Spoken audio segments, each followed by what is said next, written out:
Hi, how are you? I don't know how we're gonna start. Just start. My name is Brittany Reese, and this is my friend Victor Breidenbach. You've been selected to speak with me today because I'm conducting an interview to learn about why people immigrate from their home countries to move to the United States, and also to learn about your experience learning English and basically that transition. The first questions are about your background and just any information you want to share about yourself. The first question is, where are you from? All right, my name is Victor. I'm from Venezuela. I was born and raised in Venezuela, and I came to the United States in 2014. So it was like What city were you from? what? What city from are you Well, from? I'm from like a small German town called La Colonia Tovar. All right. It's like a German community we have there. So your family has German roots. Mm-hmm. All right. They came to Venezuela like probably like 180 years ago, Nice. before World War I and II. So So what is your family in Venezuela like? I got two siblings, one beautiful sister and one brother. They're younger, and yeah, and I have like 20 uncles. And both of your parents are still married, right? Just Yeah, okay. yeah, they're married. So what were some of your favorite pastimes and like activities that you would do growing up in Venezuela? We used to live like no too far away from the ocean, Mm-hmm.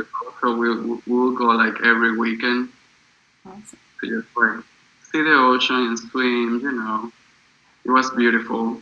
Yeah, I remember you showing me a picture from like your house, like the view of the mountains. It was Oh my god, amazing. yeah. It's just the natural like beauty of Venezuela is unforgettable. It's a paradise, honestly. It's beautiful. I love it. So the next part of the interview is about some of the history of Venezuela, not necessarily like all about the history, just what you know personally. So what do you know about Venezuelan history? Well, starting from the very beginning, I don't know. I guess I would like make a short. Yeah, just a little like summary, like Okay. general ideas. Well, the thing is, like in Venezuela, there weren't any like native before. Well, there were some native, but they were not like really like organized, not like in Mexico where they have this like civilization and all that.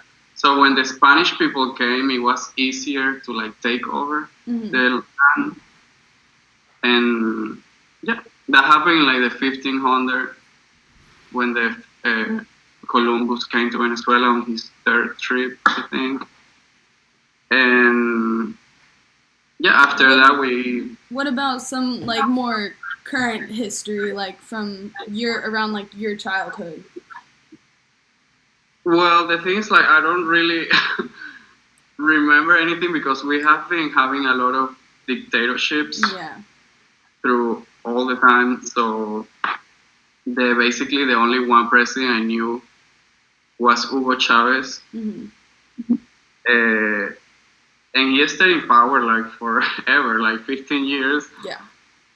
He took power like in '88, and I was born '98, and I was born in. Well, he won the elections on '98. But I was born in '95, so I was just like 4 years old. Yeah. I don't remember anything before that.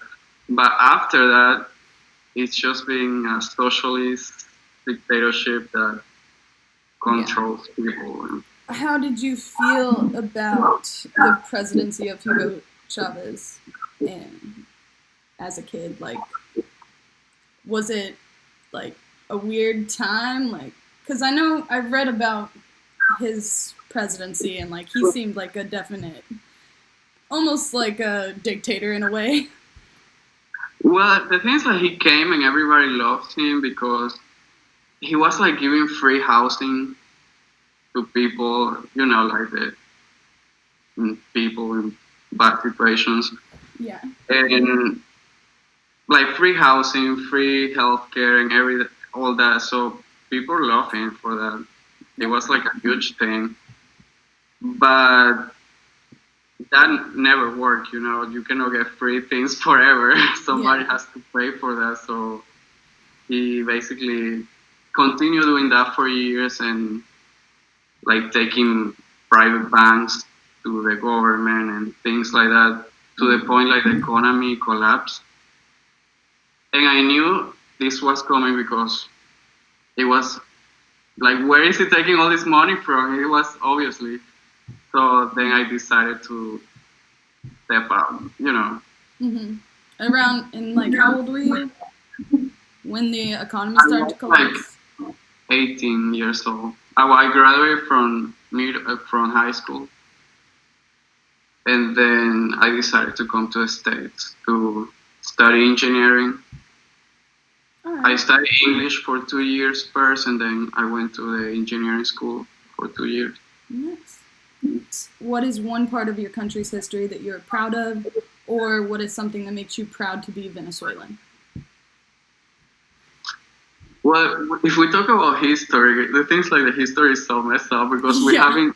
we have so many dictatorships, so it's like so hard to like find something good in there. But I don't know. Well, Most of just the something that time, makes you proud of being Venezuelan. Or I like guess, something from your well, culture. we're really proud of our country. Like we have beautiful weather, beautiful people, Yeah, just beautiful the things. geography and stuff. One of the wonders of the world is in Venezuela too. So Oh yeah, the tallest the water, yeah, the tallest waterfall, and I don't know. las We got it all. We got catacumbas. like oil, gold, minerals. Yeah. We were a really rich country before.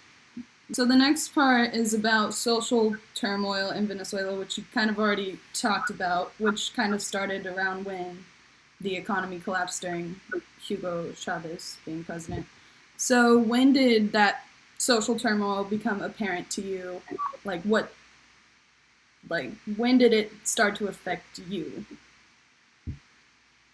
Well, I don't know.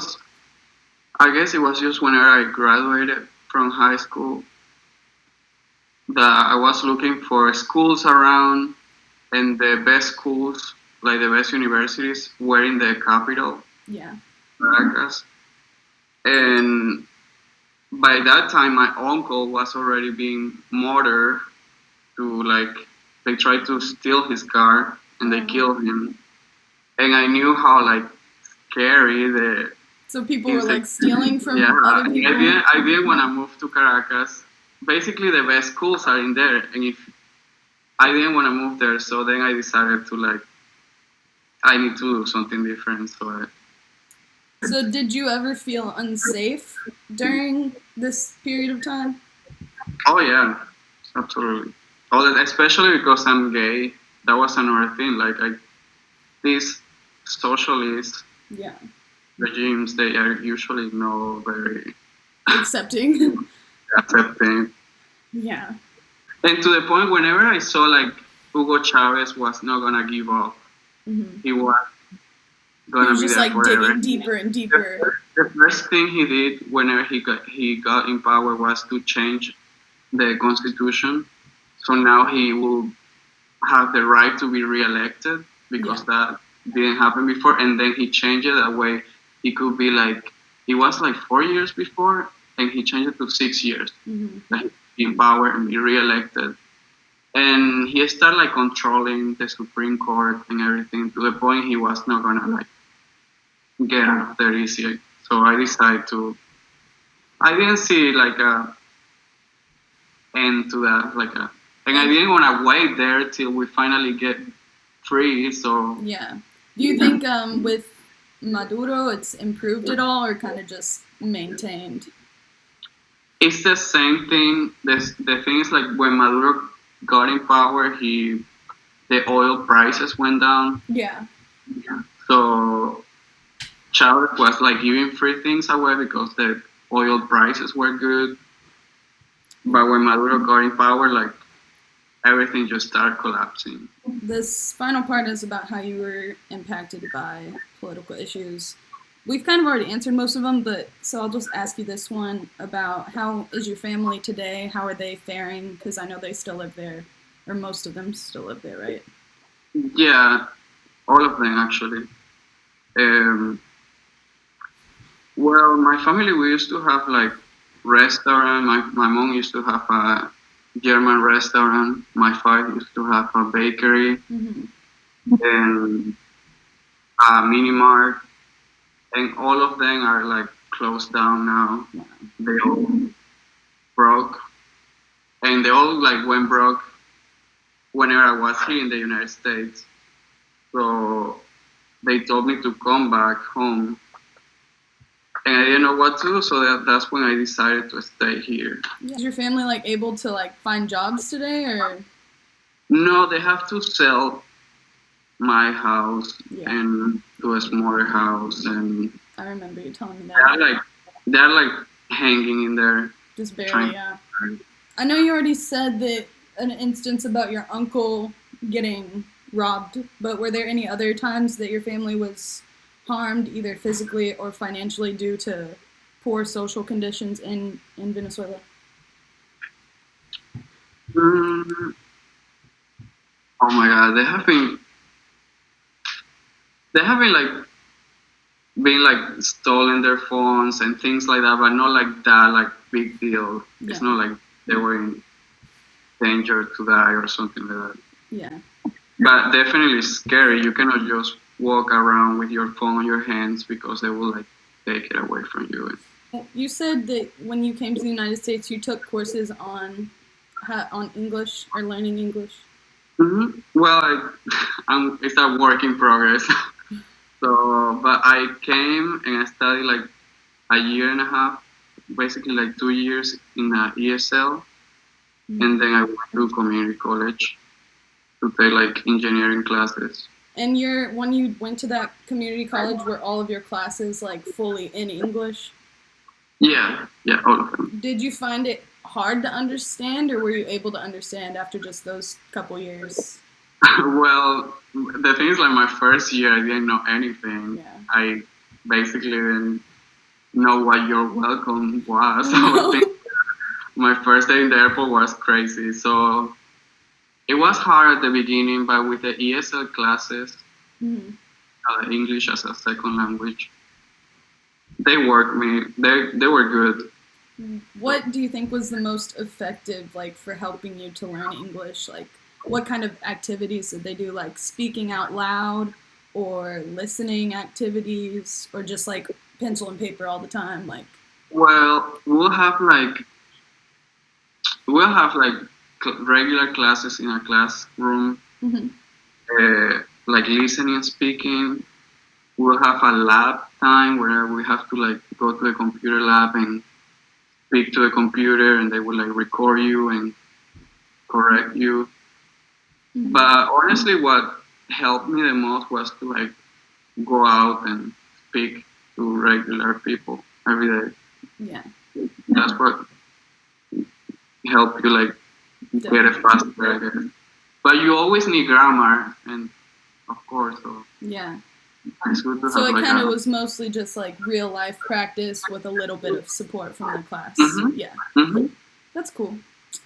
All right. Well, I think that's pretty much everything that I wanted to get through. Um, do you have anything that you want to say about, your Well, journey?